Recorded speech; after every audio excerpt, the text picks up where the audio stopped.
Welcome to the Tournament Poker Edge podcast, brought to you by TournamentPokerEdge.com, the only podcast dedicated exclusively to poker tournament strategy. Now here's your host, Clayton Fletcher. Hello once again, everybody, and welcome to the Tournament Poker Edge podcast. My name is Clayton Fletcher, and I am your host here in safe, majestic New York City. Happy to be bringing you yet another episode of the world's longest running poker strategy podcast. If you're in New York City this weekend, you can see me 2 shows, 6 p.m. and 8 p.m. at Westside Comedy Club. You can get tickets by going online right now and purchasing at westsidecomedyclub.com. So much to get to today. I want to continue our discussion and talk a little bit about how day 2 went when I made it to day 2 of the WPT Venetian Championship just a few weeks ago. I also want to talk about an article on Poker.org by my friend Jim Reed, Rec Poker Jim, on Twitter. He is a very good writer, also a very good guy, by the way, and he talked about the toxicity of Will Kassouf. And many people have responded to my input on this article, so I just wanted to address it here on the podcast. I probably will not address it anywhere else. Look, I think Will Kassouf is an absolute clown. He lost all credibility in the gambling world when he was caught on video in England literally stealing $100 poker chips, or maybe £100, I should say, poker chips while playing casual roulette with friends. So the guys are drinking. You can literally see, there's a video online, you can see Will Kassouf run his little grubby little hand over to his friend's rack of chips and steal several 100-pound black chips from his friend's stack. Now, if you're the type of person who does that to your friends and then subsequently loses your sponsorship with Grosvenor Poker afterwards, I think the conversation about whether you are a good person or someone we should be giving publicity to or not is pretty much solved. I don't want to deal with anybody that I can't go have a few drinks with without being to trust that my quote unquote friend is not going to snatch my money right out from under my nose. But let's talk about his behavior in this year's World Series of Poker. The Jim Reed article raises very strong, salient points, but in my opinion, the most important and most convincing argument is that the floor should have done something sooner. This man has a reputation for being obnoxious at the table, belittling his opponents, bullying people, and the like. But my biggest problem with him, and it's not even close, is that he holds up the game.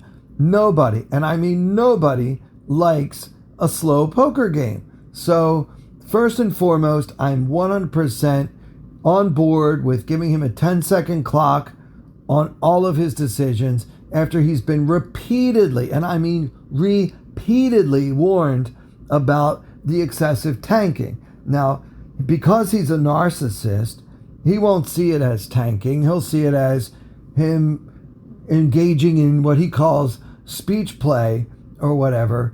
I think it's all ego and no substance. The man is a scumbag. He is trying to elevate himself at the expense of others, and I'm not interested in having him as a guest on this podcast. I am not interested in seeing him when I watch WSOP events on PokerGo, which, by the way, I pay for, and as a subscriber, I think that my opinion should count. I don't think that there's really a place for Will Kassouf or his antics in poker. If he sped it up a little bit, I might not mind as much, but the fact that he slows the game down absolutely drives me crazy. Now, similarly, but in a somewhat less egregious way, Martin Cabral. The biggest difference here is that Martin Cabral is a professional player with solid fundamentals who actually knows poker strategy, and Will Kassouf is a clown who's an amateur who really doesn't belong inside a casino after he's been caught stealing from his friend on camera. I don't care if it's a friend or an enemy or someone you don't know. If you steal somebody else's money, I don't think we should let you into casinos anymore. But maybe I'm just a hardline, moralistic rule enforcer or something, and what I'm saying is crazy to some of you. Anyway, Cabral is loud, and that's my biggest issue with him. I don't like to be at the table with someone who's literally yelling. And Cabral, I think, has, some sort of mental disorder that doesn't allow him to control his volume. But what he doesn't do is insult, berate, and demoralize his opponents in the same tone of a Will Kassouf. I find Cabral also quite annoying. I mean, I really don't like seeing either one of these guys at the tables, to be clear.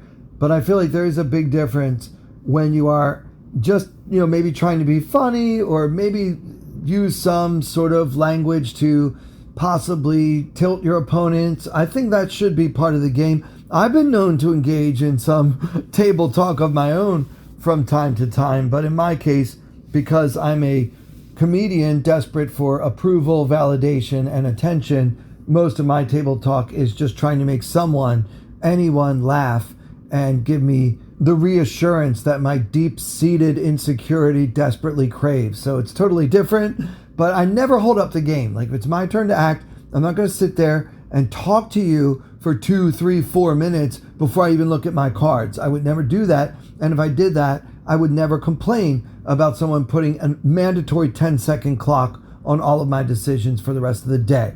And neither should Will Kassouf, but because he's a narcissist, he doesn't think about the big picture and how it impacts everyone else. He only thinks about himself, so he doesn't understand why these things happen. So congratulations to Rec Poker Jim on a very well written and very well received article that's now been retweeted thousands of times. And if you haven't had a chance to read it yet, you can read it for free. Just go to my Twitter, which is Clayton Comic on Twitter, and you'll see that I've recently retweeted this wonderful Poker.org article from Jim, Rec Poker Jim Reed. All right, let's get into the hand that we talked about last week from day one of this $5,000 World Poker Tour Venetian Championship, which took place at the same time as the main event. Brilliant strategy by the good people at WPT, capitalizing on the absolute hysteria that surrounds the World Series of Poker and getting their own event in the same city at the same time. Great idea. I'm all for it. I want to talk about the hand that we went over last week between me and a friend of mine from Argentina, whose name I never got. And this time I want to look at the same hand again using GTO Wizard, which, by the way, is my favorite tool to help me improve my poker game. They recently upgraded the entire infrastructure of the software. It's better than ever. You can plug in your hands and have the wizard review your hands and try to find leaks in your game. You can actually play heads up against an AI robot who I promise will absolutely crush you. Or you can pick a spot that you played in a tournament and just check your line and see if what you did is at, close, or far away from GTO strategy, which is what we're going to do today. So just a reminder, the hand was from the early levels on day one, but my starting stack has dwindled substantially, and what was once 50K is now down to 20K at 300, 600 with a 600 big blind ante, so just about 35 big blinds or so. The cutoff, the Argentinian I mentioned, opens minimum to 1200, and now they fold to me in the small blind with the king of spades, queen of spades, and I decided to 3-bet to 3,800, and the cutoff made the call. So let's look at what the wizard thinks about my play here. Yeah, from the small blind with the king, queen suited, we want to be 3-betting 72% of the time in this situation and just flat call the rest. We never 4-bet with this hand at this stack depth. The original raiser should be opening bigger when he decides to open. It should be 2.3 big blinds according to GTO Wizard, but of course my opponent just did the min raise here. And also, the Wizard does not want you to open from the cutoff with 9-8 offsuit at this stack depth ever. This is a 100% fold. So right away, my opponent was already out of line for opening 9-8 offsuit in this spot. 9-8 suited, a different story, but he should have just folded his actual hand in theory, but in practice, he did open. So because his raise is supposed to be bigger, my 3-bet should also be bigger. I intentionally made it kind of smallish because I wanted to have some playability with my 35 big blind stack, but the Wizard doesn't care. I should pretty much 4x whatever he does. So rather than 3,800, I should have been closer to 4,800. Maybe 4,500 would be okay. But the truth is, my 3-bet is a little too easy to call, and cutoff did call with the 9-8 offsuit that he never should have opened in the first place. So far, my opponent has already made 2 mistakes in this hand. So there's about 9,600 in the middle, and the flop comes King of Diamonds, 9 of Hearts, 8 of Clubs. We have King, Queen of Spades, and I continued. I fired 2,000, villain raised to 6,500, and then I just shoved with my top pair all in. So we're basically always betting out, but the solver actually prefers a bigger lead here. My bet's about 22% of the pot, but the solver wants to bet half pot here, about 60% of the time, and a quarter pot, so a little more than what I did, about 38% of the time. And then in that remaining 2%, it's like hardly ever, but sometimes we do 10%, and almost never we check. So overall, I would say leading here is solver approved. But what about when he raises? Should I ever just flat call the raise? No, we are always shoving facing the raise. Like once we get to this point in the hand, I guess basically we're so pot committed, and there's such a good chance that villain could have a worse king. And because perhaps we're so short stacked to begin with, there's just no other play. We've got to pretty much go ahead and shove all in facing a raise in this situation. So the solver, does approve of all my plays in this hand. We now know that villain somehow flopped bottom 2, and that I got lucky to go running 6s, which is one of the ways I can win this pot. But let's look at the range that cutoff is supposed to have for raising my flop continuation bet here. After, remember, I 3-bet pre-flop, I flopped king high, I bet about quarter pot, and villain raised. So let's look at what he should have when he raises. And when we take a look at this range, I think it'll be much clearer why my shove is correct. Villain is supposed to raise us with ace-9 suited. All combos of ace-9 suited raise at least some of the time. King-jack offsuit, which we are currently beating, as well as queen-10 suited, queen-jack suited, jack-10 suited, jack-9 suited, king-7 suited, king-6, king-5 suited, all the way down. So that's really why shoving with the king-queen suited in this spot is profitable for Hero. And if you guys are interested in doing some of this kind of work on your own, I promise it's super easy. I am not a techie. You can use GTO Wizard to improve your game starting immediately. All you have to do is click the link in the description of this podcast, and you will get 24 hours all access for free at GTO Wizard. And then once you are ready to purchase, you will save 10%, but only if you click that link, which is gtowizard.com/p/TPE. Okay, well now what I want to do is move on to day 2. It was a whole different table. I show up at my day 2 table, and I'm sitting to the immediate right of 2014 main event champion Martin Jacobson from Sweden, who is friends with a lot of the Swedish players that I'm friendly with. So we had a nice chit chat. Luckily for me, Martin was a short stack, and he didn't really get anything going, because having a player like that on your left is absolutely no fun in a tournament, regardless of how nice and friendly that player's personality might be. So let's talk about the first really important hand that I played in this event. So I showed up on day 2 with a well above average stack. I think the average was around 145,000, and I came into day 2 with over 200,000. The blinds were 2K, 4K, so I had about 50 big blinds when an older gentleman named Delmiro opened from 3rd position, and then on his left, a very young Argentinian guy named Nico made the call. The action folds to me in the big blind. I've got the king of clubs, jack of hearts, and I decided to go ahead and complete. So 6,000 more, and we get to see a flop with king jack offsuit. And the flop comes queen of spades, 10 of clubs, 8 of hearts.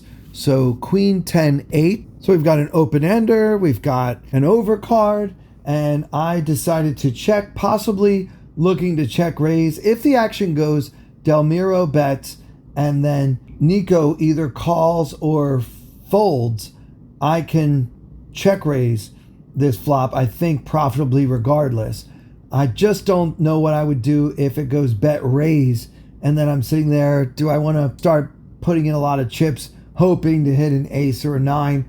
I don't know if that's really great. So that's what I don't want to see. And that's my plan on the flop. I checked, and then both of my opponents checked as well. So I didn't get to make a decision to check raise because nobody bet. The turn pairs the board, the queen of clubs. So now it's queen of spades, 10 of clubs, 8 of hearts, queen of clubs. And I have kind of a key card here, which is the king of clubs. I also block a lot of king, queen, and queen jack combos. So I decided to go ahead and lead this card. There's 36,000 in the middle. I decided to go for a half pot bet here, kind of representing that queen. Nobody bet the flop, so it kind of makes me feel like maybe nobody has a queen. I bet half pot into 2 opponents, something I don't do very often, but I'm also planning on representing that flush if it comes in. I can also make a straight, and most importantly, I don't think anyone has a very big hand in this situation. They should probably be betting a set or 2 pair or anything along those lines rather than slow playing that flop with 3 to a straight on the board. So I felt like I could more credibly lead and represent this queen than anyone else could. So I bet 18 into 36, and the original raiser, Delmiro, folds, but now the young guy, the Argentinian guy, makes the call, and now the river comes the 6 of clubs, completing the flush.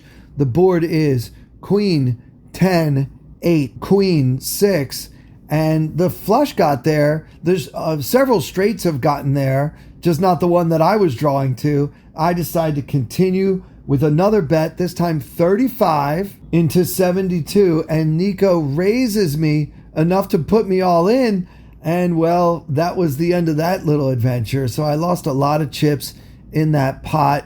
At that point, I had 120,000 in my stack a few hands later, and that was just 30 big blinds. The good news is the levels are 1 hour, so I didn't feel like it was super urgent, but it wasn't fun to bluff off so much of my stack. I think I had a good theory there, but possibly I was just up against a monster. If I had to guess, I would say Nico probably had the ace high flush in that situation. Anyway, I hung around for a while, stole the blinds here and there, and at some point there were 250 players remaining. We would get into the money here on day 2, but not for a while because only 145 of the remaining 250 players would finish in the money. The average stack at this point was 230,000, and I had 140 in my stack. And I really tried to keep my wits about me. I didn't want to go crazy trying to bluff again and try to win back the chips I had lost, really avoiding tilt and being smart. It's a very slow structure, a Matt Savage run World Poker Tour Championship event, so it's not necessary for me to blow a gasket trying to get my chips back or whatever. And as a result, I didn't really play that many hands for that level. I was kind of card dead. I had loose action on my left. Eventually, Martin Jacobson busted out of the tournament, out of the money, and was replaced by Justin Young, who I had played with years ago, but I don't think I'd actually met before. Super nice guy. I'm hoping to get him on the podcast soon. Turns out we have a lot in common, including both of us had fathers who played the upright bass. So what are the chances of that? Anyway, when the blinds went up to 3K, 5K, I had 161,000, which is about 32 big blinds. Totally fine. I know how to play this kind of stack. And just because of the type of action that was happening on my left, very loose action, not necessarily Justin Young. He was kind of handcuffed with a short stack himself. But to his left, there was some pretty wild and loose behavior going on. And then, of course, across from me was that Argentinian guy, Nico, who seems to follow in the elder Argentinian statesman Nacho Barbero's footsteps. In other words, he plays fast and loose and pretty reckless, to be honest. But it was working for him. He was amassing quite a large stack. And then I got into a pot against Nico. He opened to 11,000 from middle position, and the action folded all the way to me in the small blind. And I saw the Jack of Diamonds, Jack of Hearts. Now, with 30-ish big blinds and a hand like this, there's really only two ways to play it. I can 3-bet looking to get all in against this opponent, or I can slow play it and possibly employ my favorite technique against very loose opponents when I'm out of position, check and call. They hate it because they like to try to bluff us off of whatever we've got, and it's very frustrating for them when we just keep calling. So I have found that is a very effective strategy against opponents who play a very loose, aggressive style. So I went that route this time. I really didn't want to 3-bet and have to call off 32 big blinds this close to the money, because when he shoves, he's probably going to have ace queen, ace king, or a bigger pair. I don't know if he's going to put me all in when he's got 10s, 9s, 8s, but I really can't fold jacks if I 3-bet them. So I decided to call and go for the slow play route. So I just made the call from the small blind. The big blind folded, and now we're heads up, out of position against an aggressive opponent. And the flop comes ace of hearts, king of spades, 8 of spades, ace, king, 8 with 2 spades. We've got 2 red jacks, so pretty horrible flop here. I checked it back to Nico, and he bets just 6,000 into a pot of like 32,000. And even though I don't love my hand, I pretty much have to call this bet. So I make the call, and then on the turn it comes the 10 of hearts, which actually gives me a straight draw. And I check once again to my opponent, hoping he doesn't put in a large bet. And he checks behind. And now on the river, it's the 7 of hearts, completing the backdoor flush. And I checked one more time, kind of planning to call a bet on the river. And Nico checks behind. I show my jacks, and they are good. That was certainly a significant development. And then with 227 players remaining, the average stack was 253, and I had 173. Certainly hanging in there at the 3K, 5K level. About 35 big blinds in my stack. And 2 folds to me. I'm in third position with the ace of spades, 9 of spades, and I raise to 11,000. And the action folds to Delmiro, the older gentleman I mentioned before. And he's in the small blind, and he makes the call, and he's got over 400,000 in his stack. So things have really been going Delmiro's way so far. And the flop comes Jack of clubs, 9 of clubs, 8 of hearts, Jack 9, 8 with 2 clubs. We've got the ace 9 of spades. So middle pair and top kicker. And out of nowhere, Delmiro leads out for 15,000. And I'm not sure what to make of this, but I've generally found that most players who donk lead in spots where you probably shouldn't, they typically have a draw, and they're just trying to semi-bluff, but they don't really want to check raise because that's too expensive. So because of that, and because I don't really know what's going on, I decided to raise. I felt like my nines should be good a lot and that I can get action from worse when he's got like 2 random clubs. So I raised to 40,000, maybe a little on the small side, not quite 3x his bet, and he called rather quickly. The turn comes the 4 of spades. So our board is now Jack of clubs, 9 of clubs, 8 of hearts, 4 of spades, and this time Del Miro slows down and checks to me. I don't know, maybe I'm supposed to bet again. If my read is my opponent has a draw, then maybe I should charge him for that draw. But I was worried that maybe my read was wrong and he actually led right out with a top pair, especially like Jack 10 or Queen Jack could be top pair with a draw. So I check behind for pot control, and the river comes the deuce of diamonds, and now Del Miro checks once more, and I'm not sure I can get value from worse. It doesn't feel like I can, so I just give up on the pot and hope that my nines are good. I check behind and win the pot versus King of clubs, 10 of hearts. So he had an open ender and an overcard on the flop. After that, I was actually creeping up on the average stack, but then a few things went poorly. Just typical tournament things, like where you raise with nines and then you flop 3 overcards against 2 opponents and you have to just check and fold, or like you raise with ace king and it comes 10 9 8 and there's significant action before it's even your turn to act, and you just kind of have to dodge those bullets, but it costs you some chips. And then with 186 players remaining, remember the money begins at 145. The average stack was 309,000 and we had just over half that at 179.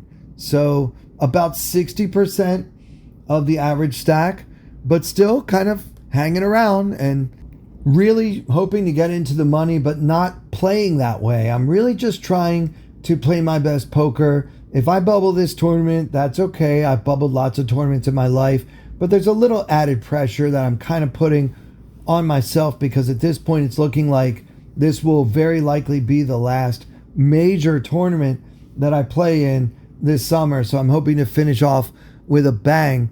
And then Nico, once again, my favorite young Argentinian player. He's way, way, way too involved in way too many pots. And he opens at 3K, 6K to 12K. And the action folds to me in the big blind. I've only got 132K in my stack. So just over 20 big blinds at this point. And I've got the king of diamonds, deuce of diamonds. Everyone folds to me.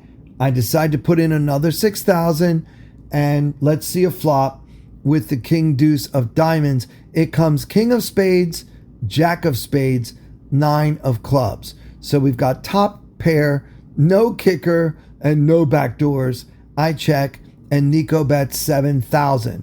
I decide to call that little bet. And then on the turn, it's the deuce of clubs, giving me 2 pair. And I check once again, kind of hoping he bets again. And he obliges with a larger bet this time, 28,000. And I decide to just smooth call that bet as well. I mean, I have top and bottom pair on a very, very wet board. So I'm not super enthusiastic about my hand. But against this guy, it's practically the nuts. The river is a disgusting ace of spades, completing literally everything on a final board of king of spades, jack of spades, 9 of clubs, deuce of clubs, ace of spades, and I check, and in my head I'm thinking, please don't bet again, Nico, because I don't think I can fold 2 pair to you. And he checks behind, and my hand is good. As a result, with 175 players remaining, I had a stack of 184,000 when the average was 330. So even though I won that pot and gave me a little more breathing room, now closer to 30 big blinds than to 20, I'm still well below the average stack and toward the bottom of the leaderboard at that point in the tournament.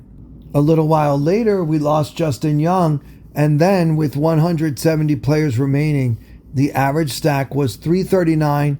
I had 168, and the blinds went up to 4K, 8K. So again, I'm down to just 21 big blinds. Then with 161 players remaining and the blinds at 4K, 8K, I had only 150,000 and I opened King Jack offsuit from the hijack and the big blind shoved for only 54,000. So just about 7 big blinds, aka more than a full starting stack. And of course I call with King Jack. He's got deuces and I win. And at that point, I had 206 when the average was 358. Then shortly before dinner, I got moved to a new table with Aditya Prasetyo and Tyler Patterson and a few other familiar looking guys whose names I didn't know yet. And so we're approaching the dinner break. We're also approaching the money bubble, and Aditya opens from early position. He may have even been, he was under the gun, and the action folds to me in the small blind with pocket sevens and 18 big blinds. I decided to just call. I'm really trying to flop a 7 or else maybe check and fold and try to stay alive for this money bubble. ICM may be for poor people, but I'm also not looking to just throw my stack away and give somebody else a $9,000 prize for 145th place. So I decide to call. The big blind folds and I'm heads up out of position with sevens versus an excellent player. The flop comes Jack of spades, 6 of diamonds, 5 of diamonds, and I have pocket sevens. So I've got a pair, above middle pair, and a open ender, backdoor open ender, whatever. I don't really have that much going on. I check, and Aditya bets 12K. And I don't love this situation, but I've definitely got a little too much going on here. Maybe you can just shove, and he can't really call unless he has at least a jack. But that just feels a little reckless for this type of stack where I'm not that short and desperate here on the bubble, or at least approaching the bubble. I decided to just play it slow and call. And then on the turn, it was the ace of clubs that put 2 clubs along with the 2 diamonds on the board. And I checked and he bets like the pot, and I have to give up now. If he didn't have me beat on the flop, he almost surely has me beat way too much on the turn to call a pot size bet. So that was kind of a shame. And then with 148 players remaining, the average stack was 389K and I just had 162K. And we're just really playing this money bubble. We've got what the WPT calls the action clock in play. It's really just the shot clock. You've got 5 chips that you can use to get a time back extension. Otherwise, you have 15 seconds to act before the flop and 30 seconds after the flop, basically. So, yeah, I was just kind of hanging on, hoping 3 more people would bust. I didn't really think that I could bully my table or be like some kind of bubble abuser. In this tournament, I felt like people knew what they were doing. Then I was down to 13 big blinds, still not in the money, and a guy that seemed to be trying to abuse the bubble opened for like the 3rd time in the last 4 hands, and they fold to me on the button with ace queen, and I shoved all in, and I was ready to take a coin flip for my tournament life. Instead, my opponent folded, and I won a much needed pot right around the money bubble. Next thing we know, it's dinner time and I have 9 big blinds. But I'm not worried. I feel like when I come back from dinner, I'm going to spin it up. I give myself a great pep talk about all the times in my life when I've been a short stack and when things don't go my way and how I can bounce back. And I was really thinking back to maybe like 9 or 10 years ago when I played in the what used to be the Crazy Eights event, which is now the Lucky Sevens event in the WSOP. And I made it to dinner break with just a dusty, like 2.5 big blind stack and ended up going really deep in that tournament. So I started trying to hype myself up and keep my spirits high during my break. So I come back from dinner with this dusty stack. I've got 9 big blinds, and then almost right away I have to pay the big blind and the small blind, and I don't have any cards. I've got terrible hands, and I have to fold. And then the next thing I know, I'm down to 5 big blinds with 6K and 12K blinds. My stack is 60 $1,000. The only good news is we're in the money. There's 109 players remaining at this point. Everybody's dropping like flies. All the really short stacks just wanting to cash in their last tournament of the summer, or maybe their first ever World Poker Tour event, whatever the case may be. So a lot of people kind of busting right after the bubble burst. And I hang around with this 60K, maybe steal the blinds once, then pay the blinds again. And the next thing I know, the average stack is 529,000. And I'm looking at another pay jump for 97th place if I can survive that long. And then it starts. I hit a couple of double ups. At one point, I was down to 36,000. So just 3 big blinds at 612. And then I got it all in with ace 6 suited versus king queen, and I won that hand. And then I had 8 big blinds, and I shoved with ace 10, and the big blind called with ace deuce, and that held up. So next thing I know, I have 210,000 with 99 players remaining, but still the average stack is 582,000.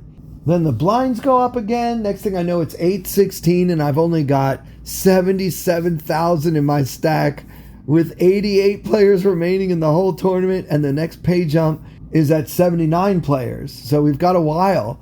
At this point, it kind of goes pretty slow. Everybody's looking at it. Nobody wants to make a big mistake this late in a big tournament.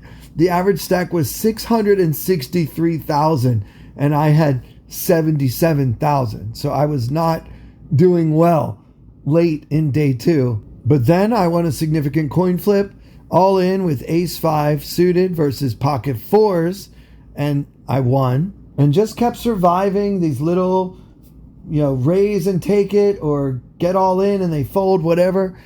When the blinds went up to 10,000 and 20,000, I had 220, so 11 bigs, and the average was 720,000 with 80 players remaining. And then I beat ace queen with my 6s, and I had 440 when the average was 835. So at that point, I'm one more double up away from having an average stack looking towards day 3. And I was excited about that. And at this point, late in the day, I had 15 big blinds, and I end up getting all in with ace king versus pocket jacks and doubled up. And then I had 30 big blinds. And on the very next hand, I defended my big blind with ace 10 suited and ended up winning that pot too, although it wasn't an all-in situation. And then I had finally enough chips to really play some poker, and I started getting some hands, like I raised ace king, flopped a king, got a value bet in on the flop, but my opponent folded the turn. Couple more things like that happened, and the next thing you know, there are 60 players left in the entire tournament. This tournament attracted 1,154 entries, and we're down to the final 60. The average stack was 960,000, and your boy had 965. So the recovery is fully complete, and the blinds were going up to 15,000, 25,000 with a 25,000 big blind ante. And with just about an hour left in the day, they moved me to yet another table, and this table is the most toxic masculinity you can imagine. There's a player who every time he mucks or folds his hands at all, he spins them way up in the sky like a helicopter. And then several other loud players, this guy was loud, there were several other men at this table who were being very loud. One of them, Nicholas Palma, Nicky P, some people call him. He plays a lot of WSOP events. He's not a bad guy, but he's very just kind of like wants everybody to know how tough he is, and he's very loud.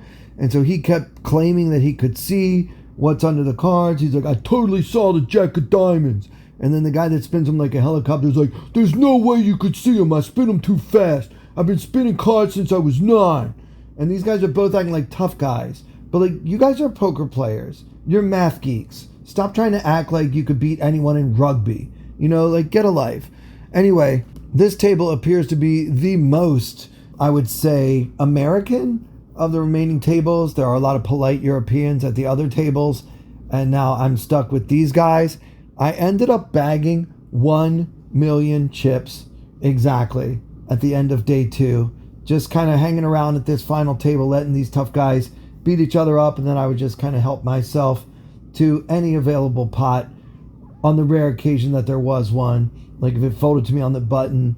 At this stage, late on day 2, I'm going to open a lot more than I normally would, or than what GTO Wizard would have us doing, just because in my experience, most players tighten up too much at the end of the day because they want to be able to tell everybody on Twitter, hey guys, I made it to day 3. So I try to exploit that wherever I can. And I just kind of hung around, didn't really play any more big pots for the rest of the day. But I entered day 3 with only 51 players remaining in this entire tournament. And remember, $800,000 for first place. And the average stack was 1.1 million. And I bagged exactly 1 million. And that's going to do it for this episode. I hope you guys enjoyed it. Please like, review, rate, subscribe, do whatever you're supposed to do with podcast stuff. It really does help this program out a ton. And for everyone here at Tournament Poker Edge, I'm Clayton Fletcher. Thank you so much for listening. I wanna hold them like they do in Texas Plays. Fold them, let them hit me, raise it, baby, stay with me. Log in intuition, play the cards with babes to start. And after she's been hooked, I'll play the one that's on her heart.